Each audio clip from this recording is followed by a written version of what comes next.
Hello दोस्तों, जय श्री कृष्ण। आप सभी का स्वागत है वैदिक वन एस्ट्रोलॉजी यानी आपके अपने लाइफ जीपीएस में। आज हम बात करेंगे वीकली होरोस्कोप के बारे में। एक ऐसा होरोस्कोप जो आपको बताता है आपके आने वाले समय काल के बारे में, यानी कि खुद को कैसे अलाइन करना है, पॉजिटिविटी को कैसे मैक्सिमाइज करना है, नेगेटिविटी से कैसे बचना है और उसको कैसे मिनिमाइज करते हुए आगे बढ़ना है अपने जिंदगी के सफर में। ये चीज आपको हेल्प आउट करता है आपका वैदिक वन यानी कि लाइफ जीपीएस।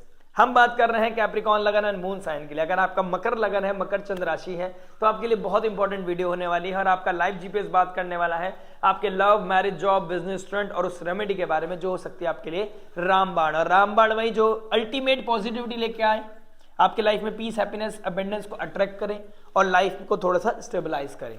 बात करते हैं आगे की। देखिए, मून की पोजीशन देखना वीकली पोजीशन के लिए बहुत ज्यादा जरूरी है। मून ट्रांजिट करेंगे आपके 9th house, 10th house, 11th house and 12th house में। ठीक है, उसके बाद नेक्स्ट वीक से वो एक नई जर्नी स्टार्ट करेगा, नया साइकिल स्टार्ट करेगा।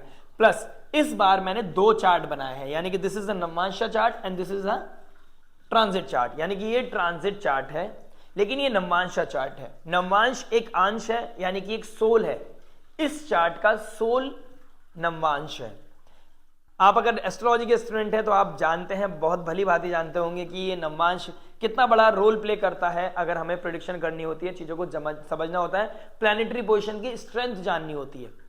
अब मैं लेमैन के लिए बात करता हूं। देखिए, सोल मेरी बॉडी है और मेरे अंदर एक आत्मा है। जब तक वो आत्मा है तो मैं परफॉर्म कर रहा हूं। द मोमेंट आत्मा गायब हो गई, मेरी बॉडी का कोई भी अस्तित्व नहीं है। राइट, तो नवमांश से ट्रांजिट है, नवमांश से कुंडली है, कुंडली से नवमांश नहीं है। नवमांश इतना इंपॉर्टेंट है, यानी कि सोल है, हमारा बेस है। That is very very very important. यानी कि यहां पर अगर नवमांश में स्ट्रेंथ अच्छी है प्लैनेट की और आपके नेटल चार्ट में, कुंडली में या ट्रांजिट में उसकी स्ट्रेंथ वीक है, तो फिर भी आपके लिए अच्छा पॉजिटिव रिजल्ट लेके आएगा ट्रांजिट। बट अगर यहां पर अच्छा है लेकिन यहां पर थोड़ी डिग्निटी थोड़ी मेंटेन नहीं है, लो चली गई है, तो आपके लिए थोड़ी सी स्ट्रेंथ कम हो जाएगी और आपके लिए डिफिकल्टीज बढ़ जाएंगी। इसलिए कहते हैं राजयोग फलित हो रहा है लेकिन मिल नहीं रहा है। राइट, तो बहुत सारे प्रोज एंड कॉन्स होते हैं, बहुत सारे हमें देखनी पड़ती हैं चीजें। बाकी बात करेंगे बाकी आगे आने वाले फ्यूचर में। लेकिन ये मुझे बताना कि मैंने कैसे इंट्रोड्यूस किया और आपको ये हेल्प आउट करेगा फॉर श्योर कि आपको समझने में आपको इजी रहेगा कि आने वाली एनर्जीज और डीप कैसे जा सकती हैं। बिकॉज आने वाले समय में मार्च, अप्रैल, मई में बहुत बड़ा ट्रांजिट, बहुत बड़ी बदलाव आ रहा है हमारे जीवन में। यानी कि 2025 को अगर डिफाइन करना है तो वो मार्च, अप्रैल और मई नहीं करना है, मई को करना है। हर छोटे छोटे माइक्रो लेवल के इवेंट्स हमारे मैक्रो लेवल पर हमारी जिंदगी को ट्रांसफॉर्म करेगी। बहुत बड़ा बदलाव हमारे आने वाले समय में दिख रहा है। तो मेक श्योर आप इसका पॉजिटिव आउटपुट लेके आए, पॉजिटिव हेल्दी चीजें लेके आए अपनी लाइफ में और इसका भरपूर फायदा उठा सके। अगर आपने लाइव जीपीएस को अभी तक लाइक, शेयर, सब्सक्राइब नहीं किया है, अपनी लाइफ में, अपने मोबाइल में इंस्टॉल नहीं किया है, प्लीज लाइक, शेयर, सब्सक्राइब करके नोटिफिकेशन की घंटी बजानी है और आप हमारे साथ जुड़ जाएंगे। हम मिलते रहेंगे फिर दर बदर, बहुत जल्द, बार बार हर मुलाकात करेंगे एक नई वीडियो के साथ। शुरुआत करते हैं, चलिए फाइनली लव के बारे में। लव के बारे में बात करेंगे तो सेकंड हाउस देखना, फिफ्थ हाउस देखना पड़ेगा। फिफ्थ हाउस में आपके सेकंड राशि बढ़ रही है टॉरस, उसके स्वामी होते हैं शुक्रदेव। कहां बैठे हैं? आपके थर्ड हाउस में, और थर्ड लॉर्ड बैठे हैं फिफ्थ हाउस में। यानी कि जुपिटर का और शुक्र का राशि परिवर्तन हो रहा है और इनका बहुत बड़ा इन्फ्लुएंस आपके लव रिलेशनशिप पे पड़ने वाला है। 7.5 चल रही होगी अगर आपका मून साइन है तो 7.5 से गुजर रहे हैं, लेकिन ऑल ऑफ सडन बहुत जल्दी बंद होने वाली है, खत्म होने वाली है। आप बहुत बड़े टर्मोइल से निकलने वाले हैं। लेकिन सूर्य, मरकरी और सैटर्न आपके सेकंड हाउस में बैठे हैं स्पीच में, तो आपको स्पीच में बहुत ज्यादा ध्यान रखना पड़ेगा। ओवर प्रैक्टिकल नहीं होना है, किसी भी तरह के कंट्रोवर्सीज में नहीं पड़ना है। आपको मेक श्योर करना है कि आपको चीजें हेल्दी बनानी है, अनहेल्दी नहीं बनानी है। आपको छोटा वर्जन नहीं देखना, आपने बड़ी पिक्चर देखनी है। आप किसके साथ कैसी बात कर रहे हो, कहां बात कर रहे हो, आप किसके साथ रिश्ता तोड़ रहे हो, किसके साथ जोड़ रहे हो, ये बहुत मैटर करेगा। आपके आने वाली चीजों को बहुत बड़ा डिफाइन करने वाला है। प्लस यहां पे देख रहा हूं फिफ्थ लॉ थर्ड में चला गया, तो आपका नेटवर्क सर्कल के द्वारा, आपका सोशल मीडिया के द्वारा कोई ना कोई कनेक्शन बनेगा आपका सोशल मीडिया की तरफ से। उसके अलावा मून की पोजीशन देखो तो मून केतु के साथ बैठा है, डायरेक्ट एस्पेक्ट कर रहा है शुक्र को, तो कोई धोखा या कोई डिटैचमेंट, कोई ना कोई टर्मोइल मुझे दिखाई दे रहा है आपके लिए, कोई कंट्रोवर्सी दिखाई दे रही है, कॉन्फ्लिक्ट, रेज, जेलेसी दिखाई दे रही है। और ये 17 तारीख से इंस्टॉल होनी शुरू हो जाएगी। ठीक है, उसके बाद मून का 10th हाउस में जाना अच्छा है, नेम फेम प्रेस्टीज को लेकर आप अपने आप को इमोशनल रखोगे। उसके बाद नेटवर्क सर्कल में नीच राशि में चले जाना, वृश्चिक राशि में, तो टर्मोइल बढ़ेगा, लेकिन एक चीज अच्छी है कि जुपिटर का एस्पेक्ट पड़ेगा, तो कोई ना कोई तो होगा डिवाइन का बंदा जो आपको हेल्प आउट करेगा और आपको डिफिकल्टी से निकाल लेगा। उसके बाद जुपिटर का 5th एस्पेक्ट भी पड़ रहा है केतु के साथ जब है, तो डिटैचमेंट तो है लेकिन एक फेथ भी रहेगा कि भगवान निकाल देगा, चीजें अच्छी हो सकती है। अब हम चले जाते हैं इस एसेंस को समझने के लिए कि नववांश क्या बता रहा है। शुक्र का, इसका लगन का स्वामी शुक्र को देखना है। शुक्र कहां बैठा है? वृश्चिक राशि में बैठा है। वृश्चिक राशि बहुत इंटेंस एनर्जी वाली होती है, बहुत अकल्ट होता है, डीप होती है, सीक्रेसी होती है, तो कोई सीक्रेट अफेयर आपका ट्रिगर कर सकता है। शुक्रदेव कहां बैठे हैं? इंटेंस वृश्चिक राशि में। वृश्चिक राशि में कोई ग्रह आ जाता है तो उसके डोमेन से रिगार्डिंग उसको थोड़ा अंडरपेड, थोड़ा अंडर रिकॉग्नाइज हो जाना, रिकॉग्नाइजेशन ना मिलना, अंडर वैल्यू, अंडरपेड फील करना, फिर इंसान के जीवन में बहुत बड़ा बदलाव आता है। यहाँ ट्रांसफॉर्मेशन का है, पहले बहुत सेंसिटिव होता है, उसके बाद वो रिजिड हो जाता है, उसके बाद वो स्टबन हो जाता है, ढीठ हो जाता है, यानी कि यहाँ पर कोई कंट्रोवर्सीज आपके ट्रिगर कर सकती है। ये 17 फरवरी का नवमांश है, यानी कि उसके बाद ये बहुत लंबे टाइम तक शुक्रदेव यहीं रहने वाले हैं, तो ये इंजेक्शन है, इंजेक्ट हो जाएगी। आप ऐसी एनर्जी फील करने लगेंगे कि you are underpaid, under recognised. आप कितना ही प्यार कर लो, कितनी मोहब्बत, कितना ही प्रेम दिखा दो, सामने वाला आपको रिकॉग्नाइज नहीं कर रहा है। उसके साथ कोई ना कोई कंपटीशन, कोई ना कोई जेलेसी, कोई ना कोई चीजें ट्रिगर कर रही हैं, इमोशंस बहुत ज्यादा नेगेटिव होते जा रहे हैं। प्लस आपका स्पीच बहुत ओवर प्रैक्टिकल हो गया, स्पीच बहुत रैश हो गया है। एक तो होते प्रैक्टिकलिटी, एक होते ओवर प्रैक्टिकलिटी, आप उसकी तरफ इंडल्ज होते जा रहे हैं। फाइनेंसिस को लेके, वैल्यूज को लेके, रेस्पेक्ट को लेके बहुत ज्यादा दिक्कत परेशानी आ रही है। तो इस तरह की चीजें आपको किसी और की तरफ अट्रैक्ट कर सकता है। आप सोशल मीडिया पे किसी के साथ चिट चैट करते हुए, डेट करते हुए, डेटिंग ऐप पे टिकटॉक करते हुए, चिट चैट करते हुए आपका थोड़ा सा पुल जा सकता है, वो एनर्जी का pull foreign land, foreign people, foreign culture की तरफ जा सकता है, आपका कनेक्शन बन सकता है। बस मेक श्योर आप कमिटेड ना हो जाए, आप कमिटमेंट ना करें, ओवर इंपल्सिव नहीं होना है आपने। आपको इस टाइम बहुत ज्यादा संयम नियम साधने की जरूरत है। आपको शुक्र की तरफ नहीं, आपको जुपिटर की तरफ जाना है। लेकिन अगर जुपिटर की बात करूं तो जुपिटर का भी देख लेते हैं नवमांश में क्या पोजीशन बन रही है। बेस क्या है? जेमिनी साइन में बैठा है। देखिए, इंपल्सिव होना, फियर ऑफ लॉस होना, इस तरह की सिचुएशन दिखाई देंगी। ओवर कमिटमेंट कर देना, या फिर लड़ाइयां हो रही हैं, फोन पे 1 घंटा बात हुई, कॉल ड्यूरेशन 1 घंटा, लेकिन बात कितनी हुई? सिर्फ लड़ाई, एक दूसरे को नीचे दिखाने की बात हो रही है, डिस्प्यूट हो रहा है, रेज जेलेसी की बात हो रही है, तोड़ने तोड़ाने की बात हो रही है, फिर मन नहीं लगता, फिर बातें कर लेते हो, फिर एक दूसरे की तरफ से ध्यान हटता है, एक जगह दूसरी जगह लगा रहे हो। बस आप वेट कर रहे हो मेरे को एक जने को मिले कहीं और कनेक्शन, और आप दूसरे को भूल जाओ। ये बहुत बड़े नेगेटिव ट्रांसफॉर्मेशन की तरफ आपको लेके जाएगा। बहुत जल्दी शुक्रदेव रेट्रोग्रेड होने वाले हैं 2 मार्च को, और मैंने बोला है मार्च अप्रैल में आपके लिए ट्रांसफॉर्मेशन से भरा हुआ है। स्टार्टिंग इनिशियल पार्ट देखना मत भूलिएगा। तो आप समझने की कोशिश करो कि मैं ये मेहनत इसलिए कर रहा हूं जिससे कि आप समझ पाए।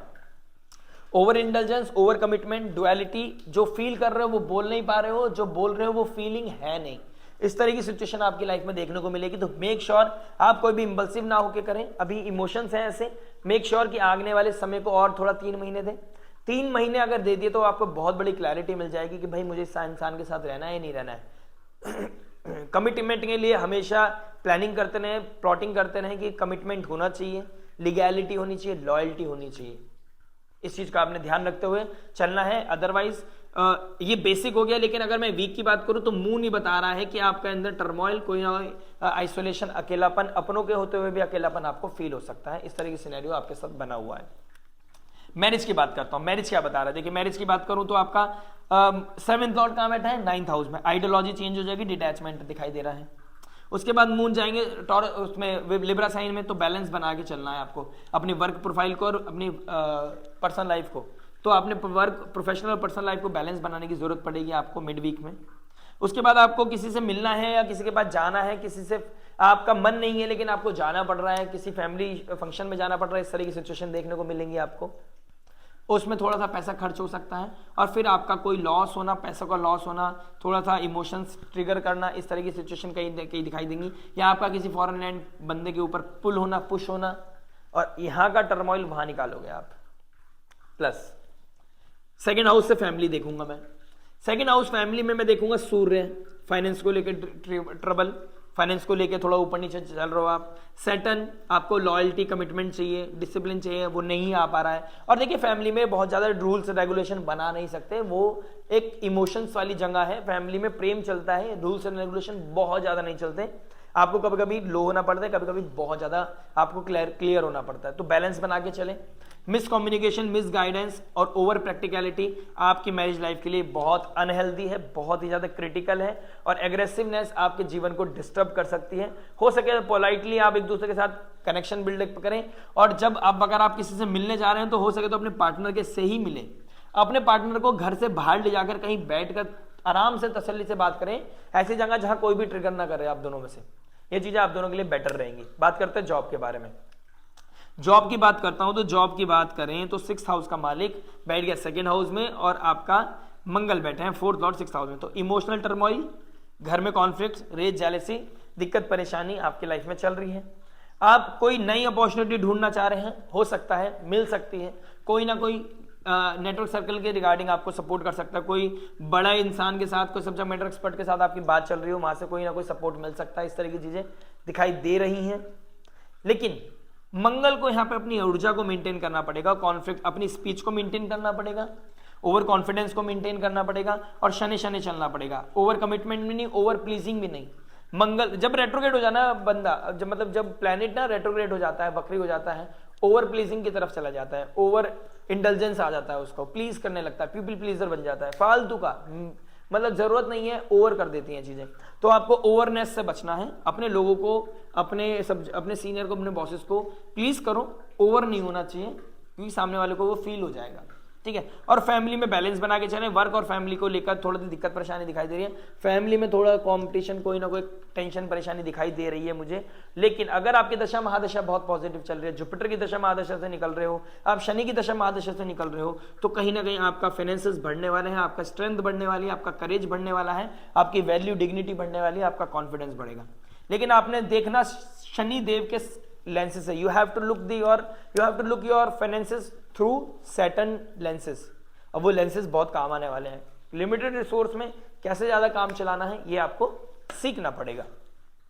बिजनेस के बारे में बात करते हैं। बिजनेस क्या बता रहा है, देखिए शुक्रदेव की बात करेंगे। Shukradev 10th Lord 3rd house में चला गया। देखिए 10th लॉर्ड 3rd हाउस हो गया आपका शुक्रदेव, यानी कि फैशन, ब्यूटी, लग्जरी, रोमांस से रिगार्डिंग कोई भी काम है आपका, hotel industry, fashion, beauty, interior designing, social media, YouTube, entertainment industry, movie, इस तरीके से कोई भी आपका चीजें हैं, वहां पे आप कनेक्ट हो सकते हैं। आप बहुत अच्छा सिनेरियो क्रिएट कर सकते हैं। ये बहुत अच्छी चीज है आपके लिए। जितना पॉजिटिव बात करोगे उतना ऊपर जाओगे, जितना आप नए लोगों से मिलोगे उतना अपलिफ्ट करोगे। लेकिन किसी भी तरह के कंट्रोवर्सीज में नहीं पड़ना है, आपने कोई भी मिसकम्युनिकेशन नहीं करना है, मिसअंडरस्टैंडिंग क्रिएट नहीं करनी। जैसे रणवीर अलाहाबादिया का देखा है आपने, कितना बड़ा कंट्रोवर्सीज हो गया आपका। बनाए संग्राम को, उसका जो साम्राज्य था वो हिल गया है, जस्ट बिकॉज जिसने बनाया है वो गिर भी सकता है। पब्लिक के अंदर इतनी पावर होती है। और 3rd हाउस हमारे करेज का होता है, कम्युनिकेशन का होता है। 3rd हाउस हमारे सोशल मीडिया नेटवर्क सर्कल का भी होता है। तो आपको देखना कि आप क्या आप कम्युनिकेट कर रहे हैं, कैसे आप ट्रिगर कर रहे हैं, क्या चीजें आप पोर्ट्रे कर रहे हैं, अपनी इमेज कैसे बना के चल रहे हैं सामने वाले के सामने, ये आपको टेक केयर करने की बहुत ज्यादा जरूरत है। बिजनेस अदरवाइज आपका बहुत अच्छा चल सकता है, कंसल्टेशन का बहुत अच्छा काम चल सकता है आपका, एडवाइजरी काम बहुत अच्छा चल सकता है, ट्रैवल से रिगार्डिंग बहुत अच्छा काम चल सकता है आपका, फैशन इंडस्ट्री, आपका कोई सैलून है, कोई स्पा है, इस तरह की चीजें आपको बहुत बूस्ट दे सकती हैं। God bless you, God bless you. ठीक है, बट पॉजिटिव बोलना है, संयम नियम साधना के साथ। कोई अथॉरिटी क्लैश नहीं होनी चाहिए, ईगो की क्लैश नहीं होना चाहिए। Team work is the best work. Student के बारे में बात करेंगे। देखिए स्टूडेंट के बारे में बात करूं तो क्या बता रहा है, स्टूडेंट लाइफ, देखिए 5th हाउस का मालिक कहां चला गया, 3rd हाउस में चला गया। Communication will be the key factor. ठीक है, और इधर देखो तो शुक्रदेव बैठे हैं नवमांश में, इंटेंस साइन में, स्कॉर्पियो साइन इंटेंस है। ठीक है, तो कुछ डीप हिडन सीक्रेसी आपके स्टूडेंट लाइफ को डिस्टर्ब कर सकती है। अल्कोहलिज्म, कोई एडिक्शन, कोई रिलेशनशिप, टीचर के साथ कोई, या फॉरेन पीपल के साथ कोई ना कोई एक कनेक्शन आपका साथ, मतलब अनकन्वेंशनल, या तो बहुत छोटा या बहुत बड़ा, ऐसे लोगों के साथ आपका कनेक्शन ट्रिगर हो जाएगा और उनके साथ आपका अपनी सब्जेक्ट मैटर एक्सपर्टीज को भूल जाओगे, अपनी पढ़ाई को भूल जाओगे, बेस को भूल जाओगे और दिक्कत परेशानी ट्रिगर कर सकती है। मन नहीं लगेगा, दिमाग कहीं और भागेगा और आप आइसोलेशन, अकेलापन फील कर सकते हो। इस वीक में ये वीक अकेलापन से भरा हो सकता है, लेकिन आपको क्या करना है, पॉजिटिव फीलिंग लेने के, पॉजिटिव फील करना है और अपने आप को मंत्र चैंटिंग की तरफ लगाना है, डेडिकेशन की तरफ लगाना है, पढ़ाई की तरफ लगाना है। पढ़ाई आपको बना सकती है, पढ़ाई आपको बिगाड़ सकती है। देखिए जुपिटर बैठे हैं आपके 5th हाउस में, और जुपिटर कहाँ बैठे हैं, जेमिनी साइन में। डुअलिटी नहीं रखनी है, पढ़ाई के नाम पे कुछ और नहीं करना है, कुछ और के नाम पे पढ़ाई नहीं करना है। जो कर रहे हो उसको बहुत क्लियर रखो, क्लीन रखो कि ये मेरा कार्य है, मैं ये करना चाहता हूं या ये मैं कर रहा हूं। पढ़ाई के टाइम पे पढ़ाई, मस्ती के टाइम पे मस्ती, फोन के टाइम पे फोन। मिक्स मत कीजिए, मिक्स करोगे तो ये जेमिनी साइन में जुपिटर जो बैठा है ट्रिगर हो जाएगा। और यहां पर कितना ही अच्छा बैठा हो 5th हाउस में, जुपिटर कारक है, लेकिन यहां पर थोड़ा सा नेगेटिव हो जाएगा। और दूसरे को ज्ञान देना छोड़ दो, फ्री की एडवाइस आपके लिए बहुत नेगेटिव है। आप लोगों को बहुत ज्ञान देते हो, अपनी लाइफ में इंप्रूवमेंट कर नहीं पा रहे हो, दूसरे को इंप्रूव करने चले हो, नॉट अ ग्रेट साइन। बात करेंगे रेमेडी के बारे में। रेमेडी क्या बता रहा है, देखिए लगन का स्वामी 2nd हाउस में बैठा है। अपनी फैमिली को फीड करो, अपनी फैमिली के लिए पुश करो, अपनी फैमिली में कोई आए उसको खाना खिलाए बिना मत भेजना, ठीक है, आपके लिए बहुत अपलिफ्टमेंट लेके आएगा। कोई साधु महात्मा आए उसको खाली हाथ मत भेजना, ये भी आपके लिए बहुत अपलिफ्टमेंट लेके आएगा, ठीक है। आपके घर में कोई मेड है उसके साथ खाना खाओ, उसके साथ चाय पियो, आपके लिए बहुत ब्लेसिंग्स लेके आएगा। भैरव बाबा की आराधना करना बहुत अच्छा है आपके लिए। तीर्थ यात्रा की यात्रा करना, तीर्थ की यात्रा करना आपके लिए बहुत अमेजिंग हो सकता है। और अपनी कम्युनिकेशन को जितना स्मूथ रखोगे उतना बेस्ट आपको आउटपुट मिलेगा। बहुत बेसिक रेमेडीज हैं, लेकिन बहुत ही अल्टीमेट, बहुत ही ट्रांसफॉर्मेटिव एनर्जीज आपके लिए बनी हुई है। आशा करते हैं वीडियो आपको पसंद आया होगा। मिलते हैं नेक्स्ट वीडियो में। नमस्ते, राधे राधे।